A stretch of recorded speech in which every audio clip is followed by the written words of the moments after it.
When looking back at 2016, it's easy to describe the year in one word: terrible. Take one look at any news recap and it's pretty obvious a lot of bad happened. I can't say it was very good for Transformers either, with the tail end of the Combiner Wars line cheating out as many repaints as it could muster, to its disappointing flop that was its animated series. I still find it decent, if a bit amateurish, but I'm sure it left a sour taste in most people's mouths. As for myself though, I just got back into collecting and quite frankly, I had a glorious year. Old figures I either missed out on or simply wasn't old enough to purchase, clashed with new hard hitters in what I can describe as get everything right now! Unfortunately, the same won't be happening in 2017 as I need to save money for my trip abroad, but for now let's look back at the top 16 Transformers of the year. Trust me, this video has been really difficult. Twice I've filmed it unscripted, and twice it ended up failing miserably due to different circumstances. Then of course this video was delayed due to the Last Night trailers coming out, so bugger it, I'm doing the usual. Let's get right into the reviews! At the number 16 spot, we have Titans Return Chrome Dome, the previous holder of the best Titans Return figure in my collection. So far all I have are the Wave 2 and 3 Deluxes, minus Get Away From Me, that paint job is horrible, and Hot Rod, who I can't explain why I don't want aside from the phrase I just don't. The Headmaster gimmick trumps the Combiner peg in almost every way, finally providing a line-wide gimmick that isn't intrusive. It doesn't hinder either mode, and for parts-forming haters, like myself, it's easy to get over. I would have preferred a G1 styled head, but it's not worth going for the full Takara release. Aside from that, the cockpit's pretty weak with the tabs and how the Headmaster sits in there, but even with all that, it's still a damn solid figure. At number 15, we have Robots in Disguise Megatronus. Seriously, when the line of warrior figures moved away from the Beast hybrid things and started being actually spectacular,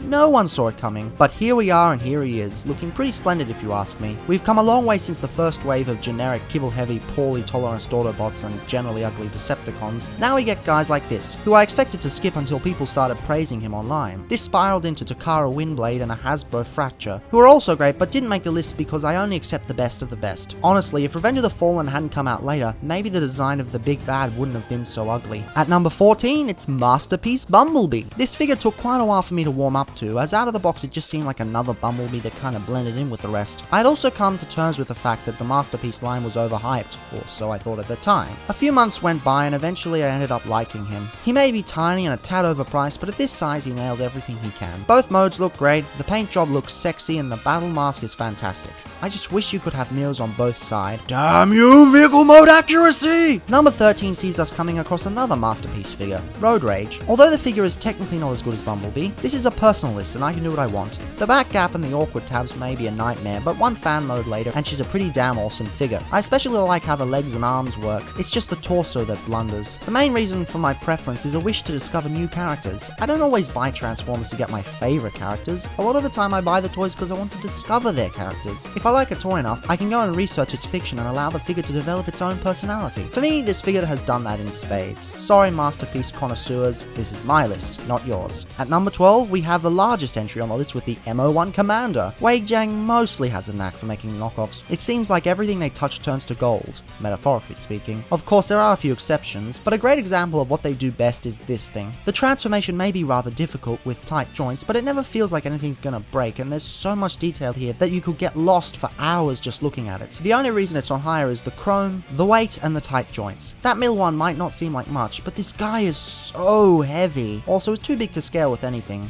which doesn't usually bug me, but honestly I would have been fine with leader class, and I don't know why they made it bigger. For number 11, Wei Jiang strikes again with their oversized die-cast Rook. Oversizing a hollow figure like Rook from Combiner Wars can be a tricky process, because the plastic thickness needs to be recalibrated meticulously. Thankfully, Wei Jiang knows what they're doing, and not only do they give us the right thickness, but they also use better plastic than the original and add die-cast to the chest. Improvements aside, the base figure by far is the best of all Combiner Wars when it comes to vehicle mode and robot modes at least. The limb modes are a bit wonky, but with such a fun transformation between Russian football player and armored transport, and such a solid feel, I just can't help putting it higher than the MO1 Commander. At the number 10 spot, the first Iron Factory winner jumps on in what can only be described as an unexpected surprise. I had intended to skip this figure altogether due to the parts forming nature, however whilst looking around for a cheap MO1 Commander, I found this at a decent price and made an impulse purchase. Not only was it an amazing toy, but it also cut through my fear of parts forming. Besides, when a toy embraces it this fully, there's a certain charm to the design. Expect to see other Iron Factory figures on the list because they certainly are my favorite company. Why on earth did I get Darkman instead of this when I was younger? I could have had a much better toy, but I decided to skip it because of the tank barrel looking stupid in my child's eyes. Well, I was wrong. I was the stupid one. At number 9, we have Generations Warpath. Everything about this figure, aside from a lack of a waist swivel and a quite frankly ugly head and some questionably proportioned arms, just rocks. The highlight would definitely have to be the transformation, which is ingenious. It doesn't take the preconception that H-tanks are just robots lying down. Well, lying down. For Chug collectors, this is definitely a worthwhile purchase. At the number 8 spot, we have the shockwave you always deserved from a time where there was none in sight. Fans Toys Quakewave. This one's gotten in a bit of a tight spot lately, with the Hasbro one having taken such a controversial, tune-accurate turn. Having handled both, I can safely say that either option is viable and it's all up to personal tastes. Both have decent build quality, a decent amount of diecast, great posability, and are accurate to what they're trying to portray. If you like the bulky aesthetic of one or the slender of the other, don't try to justify yourself. I like Quakewave better. You might like Shockwave better. We cool? Okay, we cool. Now, YouTube comments section. Please stop calling me an asshole for buying third party instead of Hasbro. Don't paint me up as some kind of third party connoisseur who won't buy anything official. Before you make judgments, ask yourself this. When was the last time you bought a Hasbro Deluxe? In the lucky number 7 spot, we have a surprise entry at the other Shockwave, who somehow beat both Masterpiece versions. The reason he wins is because Quakewave, at his sides, has flaws that could have been avoided, whereas Combiner Wars Shockwave does not. The only main flaw he could have is quickly painted as a positive, with the hollow legs almost allowing for perfect leg articulation. The only real complaint is a lack of a waist swivel, but at this scale it's not the end of the world. The moment I held one of the Seekers at the TCCA meetup, I knew I had to have one. Problem is, they're just way too expensive and the constant use of the molds has led to terrible QC. The solution? Go for the KBBKO. The minor improvements make both molds hold together incredibly well, aside from the wings and robot mode. The paint scheme, although a little sloppy, looks great. The transformation is fun and engaging, and it's kind of admirable that Hashtag at least attempted to incorporate a waist swivel, even if it failed on a colossal level. Even with all its faults, for $100 Australian I really can't complain. The only thing he needs is an outline symbol for the nose cone and some KFC hands. After that I'm basically done with the MP Seekers. I have no need to get all of them like most people. Thundercracker's fine for me. Unless they do Acid Storm. Please?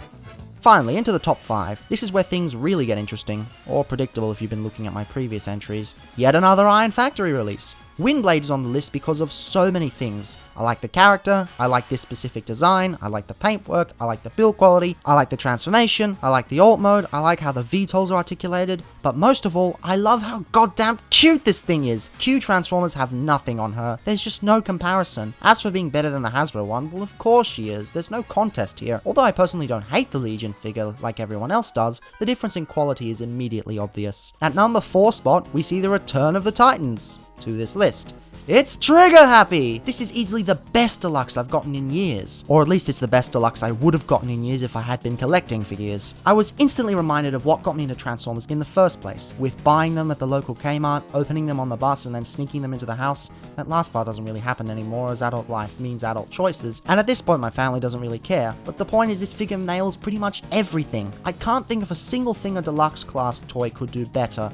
Almost. But even in those small cases, they're negligible. As is fairly new, and currently shelf-warming in Australia for no discernible reason, I implore you to go out to your store and pick up one now! At number 3, we have the biggest surprise of the year with the MePad Soundwave, the not overpriced and better coloured version. It's one thing to pull off a decently proportioned robot coming out of what is essentially an iPad, but it's another thing to do it with so much style. The articulation may be a bit lax, but what exactly can you do with an alt mode like this? The fact that he moves at all is quite fantastic, and the leg transformation is alone enough to sell me on this figure. He's still around, and if you don't mind the fact that he can't really pose, go ahead and pick him up. It would be wrong not to list at least one combiner this year, but as I've only got 2, it's a tough call. I personally prefer Optimus Maximus because of the upgrades he has. However, I've been doing so much customizing with him that it's not really fair to give him the spot, so it's gotta be Superion. And all things considered, he's just as good. Granted, these aren't the hands and feet, but rather Computrons before he, and Superion's feet, come in. But even the mismatched colours at this point don't detract from how good he is. Alpha Bravo is also pretty damn nice. Screw G1 accuracy, a helicopter is much more interesting. And in spite of his flaws, Powerglide does indeed make a cool add-on for the gun. Many consider Superion to be the crowning achievement of Combiner Wars, and I can sort of see that. I just have to do something about those thin thighs and he'll be perfect. Before we get to the ultimate Transformer, I'll quickly go over the honourable mentions. These are all ranked, and and I'll be going from 17 through to 23. The only reason these aren't on the list is because, yet again, personal preference. Energon Sharkticon, who nails both modes and has amazing articulation, yet somehow comes from the Energon era.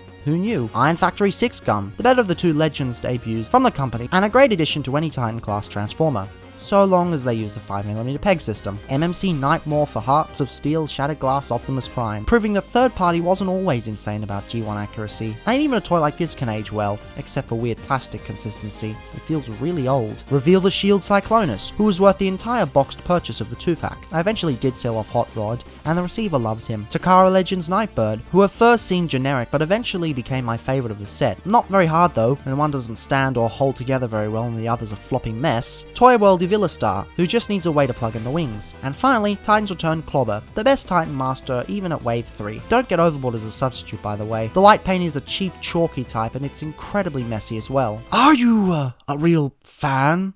No. Have you ever watched my previous video like a real subscriber? Nah. Have you ever seen the Feral Queen video? Nope. Alright. I suppose I will have to teach you why Feral Queen is #1. Hey! Yes, if you've been keeping an eye on the channel, even if it's just the last video, you saw this coming from a mile away. Solus Prime was cool enough, but Feral Queen is fantastic. Everything is just perfect. MMC, I tip my hat to you. You deserve the top spot. Wait, did I forget to disable it? Oh bugger, not again, not again! Ah!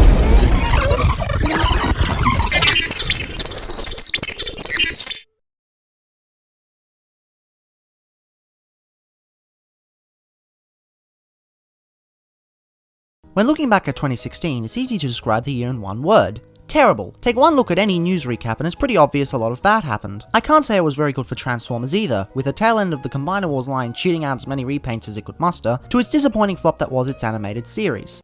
Wait a second. Have I done this before? 12, 11, 10, 9, 8, 7, 6,